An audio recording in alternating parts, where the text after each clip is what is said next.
સોલા પોલીસે SG highway પર એક ટ્રકમાંથી ટાઇલ્સ બનાવવાના પાવડરમાંથી વિદેશી દારૂનો જથ્થો ઝડપી પાડ્યો છે। આપ જોઈ રહ્યા છો નવનિર્માણ અમદાવાદ ન્યૂઝ। એક નજર આજના મુખ્ય સમાચાર પર।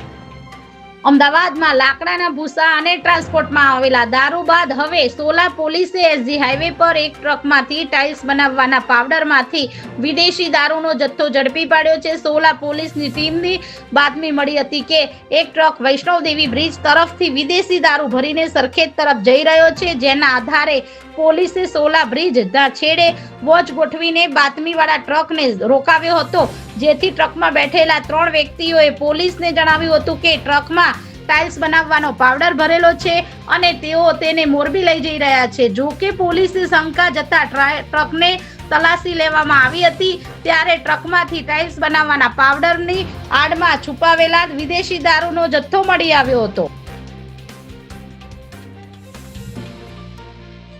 પોલીસે ટ્રકમાંથી 3.97 લાખનો વિદેશી દારૂ, ટ્રક, 3 મોબાઈલ ફોન અને 800 નંગ પાવડરના કટ્ટા સહિત 19 લાખ ઉપરાંતનો મુદ્દામાલ જપ્ત કર્યો છે। ત્યારે પોલીસે રાજસ્થાનના ટ્રક ડ્રાઈવર કૈલાસચંદ્ર કોટેજ, જીવતરામ ઓતા અને અલ્પેશ મીણાની ધરપકડ કરી છે। આ ત્રણેય પ્રાથમિક પૂછપરછમાં જણાવ્યું હતું કે આ દારૂનો જથ્થો રાજસ્થાનના ખેરવાડા હીરા ક્લાસવા દ્વારા મોકલવામાં આવ્યો હતો અને મોરબી ખાતે પહોંચાડવાનો હતો, જેને લઈને સોલા પોલીસે દારૂ મોકલનાર અને મંગાવનાર વિરુદ્ધ ગુનો નોંધી વધુ તપાસ હાથ ધરી છે।